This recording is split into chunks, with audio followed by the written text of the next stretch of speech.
Good day, I'm Abba Carlos Gabatino from T4A. So today we will be doing the bed making, occupied and unoccupied. Unang gagawin natin is yung unoccupied. So assemble equipment and arrange a bedside chair para ilagay doon yung mga needs sa bed making. And we'll be doing hand hygiene and wear PPE to avoid spreading microorganisms.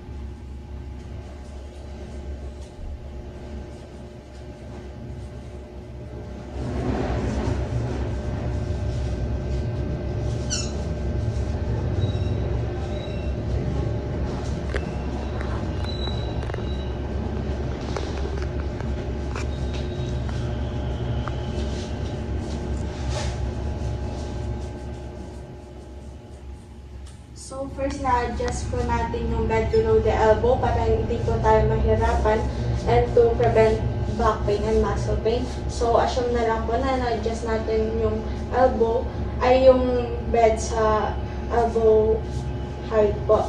And we're gonna disconnect yung mga coil bell or any tubes na nasa bed to avoid damage. And ilusan na po natin yung mga linen.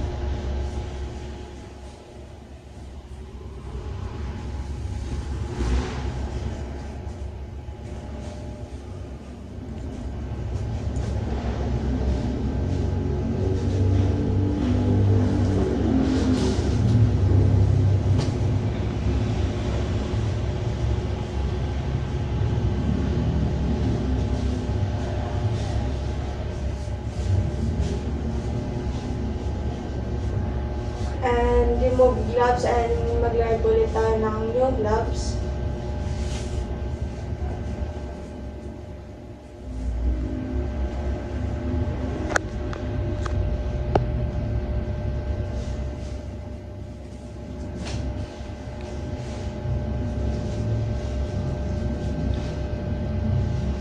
And ilagay na po natin sa kitchen yung mga linen and roll the used linen and idiretso sa hamper. Avoid yung paglagay kung saan yung ng mga used linen.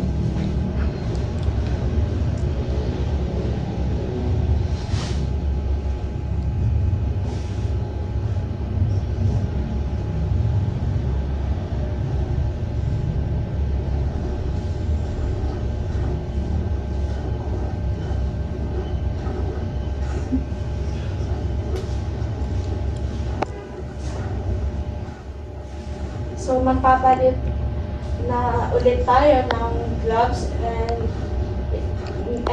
before tayo maglagay ng bottom sheet.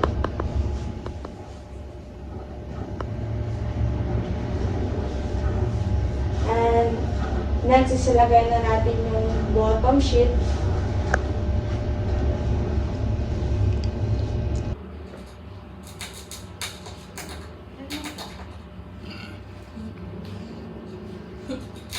Nangangagat siya, be?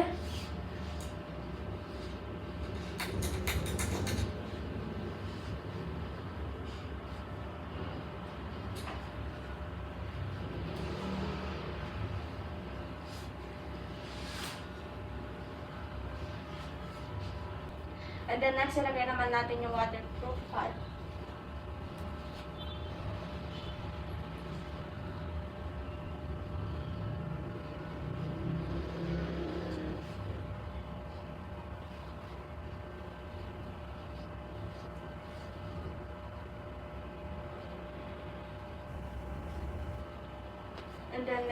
And then last is the bottom sheet.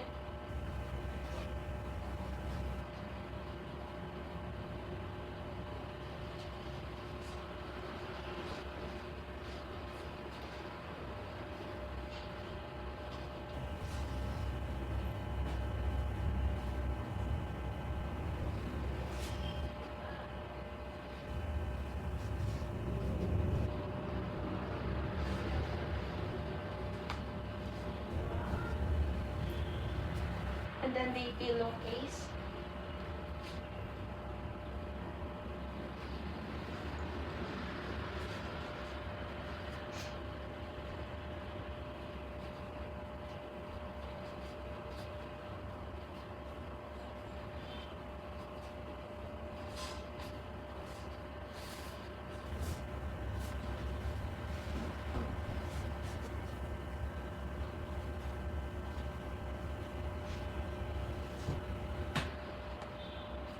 And then that's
and then I'll be disposing all the PPE that has been used.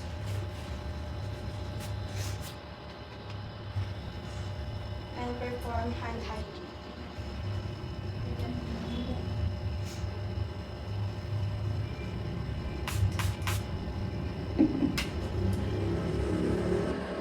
Next naman po is sa bed making, is occupied naman po tayo. So first, check po natin yung patient chart and check po natin kung may limitations po ba sa pag-alam ni patient. And next is assemble the equipments or linens. Yung sa akin po is nalagay ko na siya sa bedside ni patient. And we will be doing hand hygiene and wearing PPE.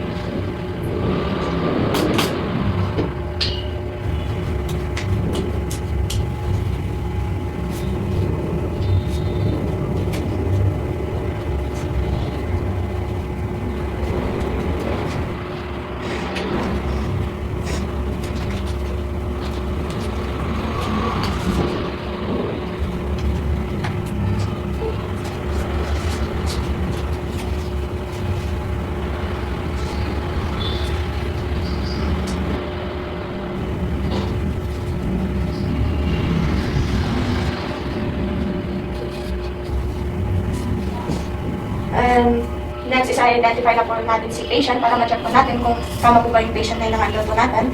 So, good day ma'am. I'm Abang Alex Sabatino, your student in assessment. May I got your name, grade day, and age po. I'm Ma'am Rosanna Pindigan Obra, 20, November 2000. And then, next is i-propose po natin yung curtains for privacy.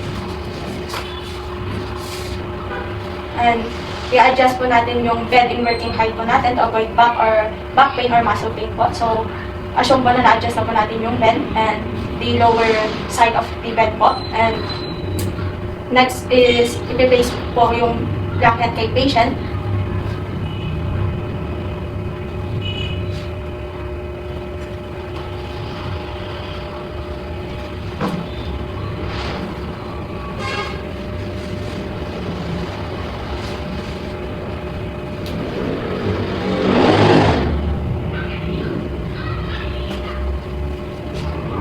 And lalagay po natin itong lahat sa hanger.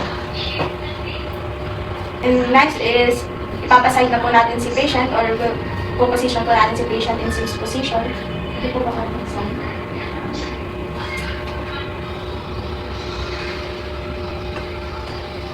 And then next is loosen the one side of used linens.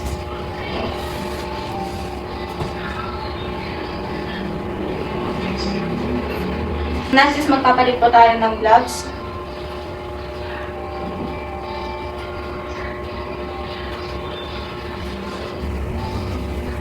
And next is maglalagay na po tayo ng new sheet, new waterproof pad, and the top sheet po.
And then isa-side po natin to the other side sa patient para maayos po natin sa other side ng bed.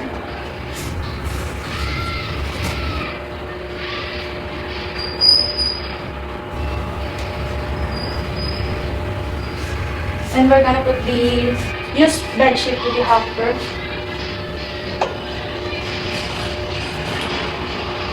And magti-change na naman po tayo ng gloves.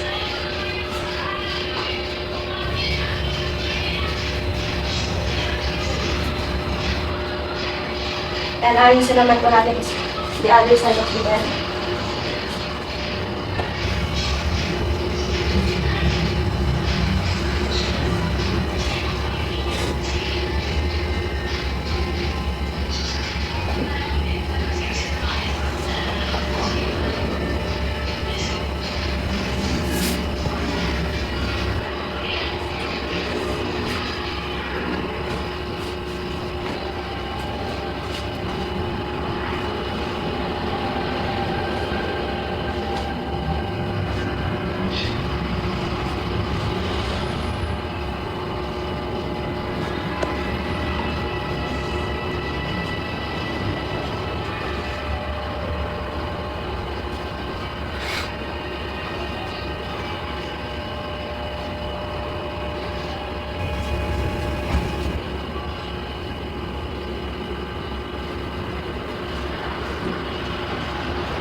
Move po kayo.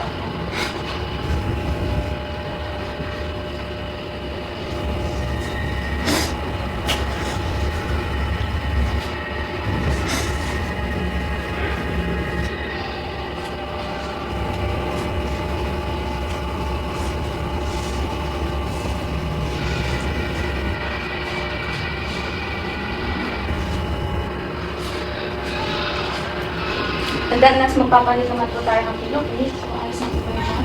Hindi lang po ato po rin.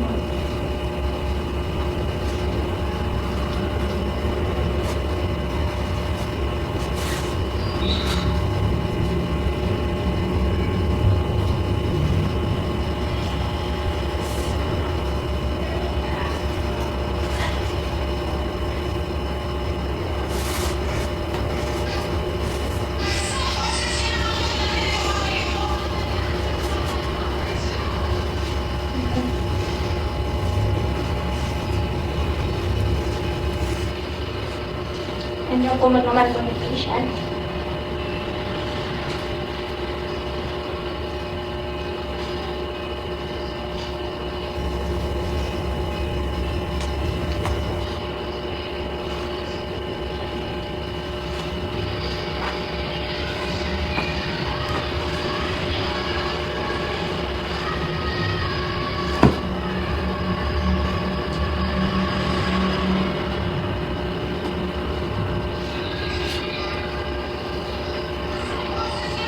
And then next is remove na po tayo ng PPE.